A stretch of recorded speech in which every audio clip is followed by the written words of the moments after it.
Welcome to my channel.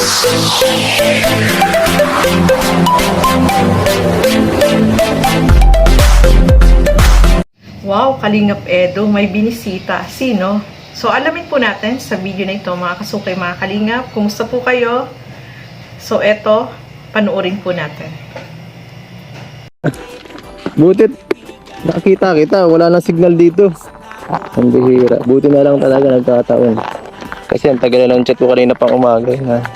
Ano ginagawa mo dito? Nagbuka akong pang-ulam para po mamayang panggabihan para po makatipid. Ah, Ako naging sa okay.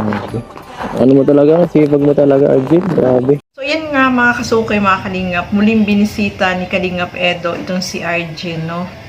Sobrang sipag nitong batang ito dahil naghahanap siya ng talbos nung balinghoy, no, para pang-ulam nila para makatipid daw, o di ba?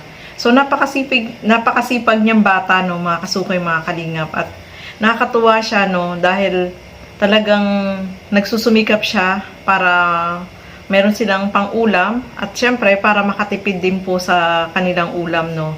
So kahit na umuulan, umiinit, talagang nagpuporsige siya, no, na makahanap ng talbos, no, talbos ng balinghoy, mga kasukay, para yun ang kanilang uulamin sa hapon, sa gabi. So ituloy pa po natin. Bagit, tumigil na yung ulan. Kaya na sobrang ulan.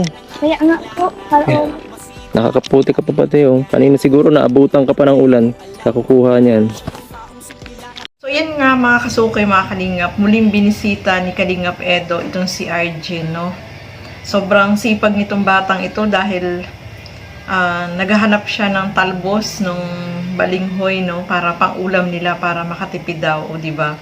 So napakasipag niyang bata, no, mga kasukay, mga Kalingap, at nakakatuwa siya, no, dahil talagang nagsusumikap siya para meron silang pang-ulam at syempre para makatipid din po sa kanilang ulam, no.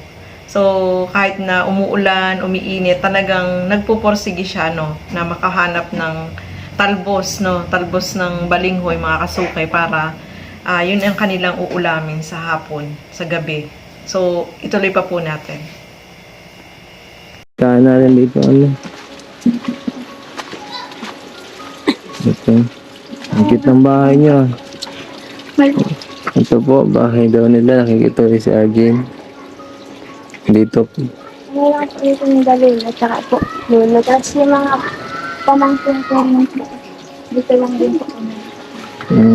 Hindi na Yan mga kasukay, mga Kalingap, nakita ni Kalingap Edo yung kalagayan nila Arjen, no? Nakikituloy pala siya dyan sa kanyang lola, no? Kasi para daw mas malapit sa eskwelahan at yung bahay nila ay malayo. Tapos yung ibinigay na pera ni Kalingap Edo sa kanya ay ibinigay niya dun sa nanay niya, sa mama niya, no? So yung lugar nila is ano din, no? Malapit sa tabing dagat, at yung bahay din nila ay sabi nga niya is nababasa kapag malakas yung ulan, no? So nakakatakot din po dyan, no, mga kasukay, kapag lalo na kapag may bagyo, nako, malapit sa dagat, talaga kailangan lumikas para hindi ka mag-alala, no.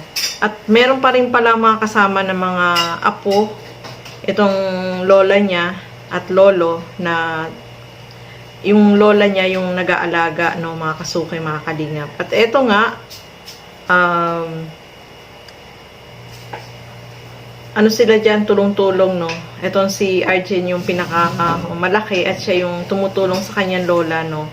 So nakita naman po natin yung bahay nila maliit at malinis naman dun sa loob, no. Kita natin malinis yung kanilang loob ng bahay. Kaya lang maliit, tapos kapag uulan dyan, siguradong mababasa po sila dyan, mga kasukay, mga Kalingap, no. Kasi ano lang yung ano nila, yung bahay nila, simpleng bahay lang, no, na kapag malakas yung hangin at malakas yung ulan ay talagang mababasa po sila dyan, mga kasukay, mga Kalingap. At eto, merong nakita dito si Kalingap Edo, no. So ito, panoorin po natin. Napakaganda pala dito sa likod bahay nila, Arjen, kasi malapit lang sila sa dagat.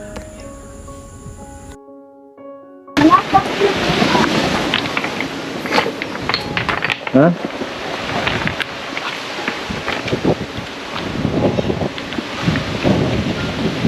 Ang ganda dito.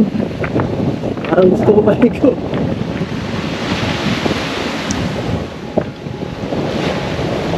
Ang ganda dito ah. Sabi mo kanina dito minsan nag-ano ka, nakunguha ka ng mga ano ngayon?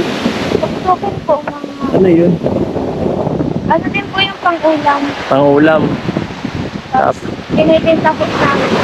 Binibenta niya. Magkano ano nun? Per kilo? Per kilo ba yun? Per plastic lang? Plastic lang po, Plastic. mga 30 po. 30, 10 no? 30 pesos lang. Tapos minsan po, pilat ko pa po sa ano, yun. Tuktukin. Hayop ba yun? Hindi. Yung, anong klase? Share lang din po siya.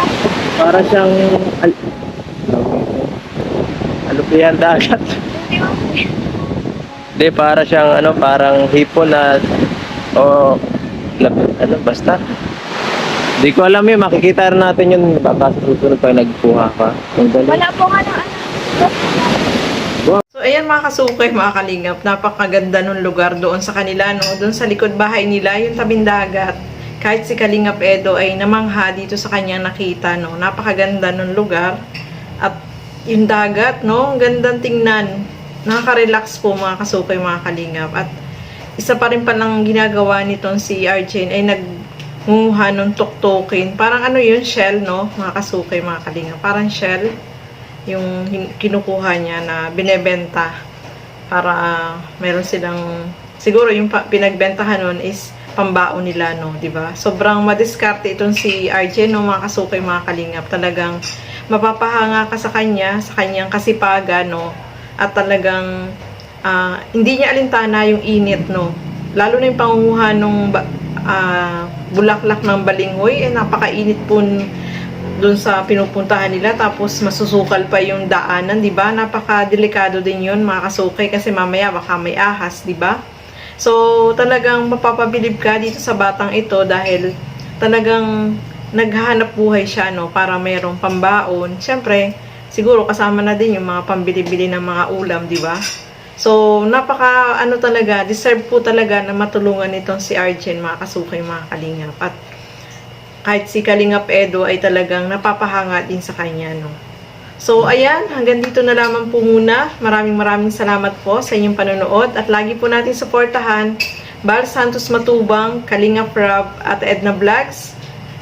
At syempre, Kalingap Edo, no, support po natin siya, mga kasukay, mga kalingap. At yung aking YouTube channel, Gandang Emmy, sa mga hindi pa po nakapag-subscribe, please subscribe and please hit the notification bell para lagi po kayong updated sa aking mga ina-upload na mga reaction video. Maraming salamat po at hanggang sa muli. Bye-bye!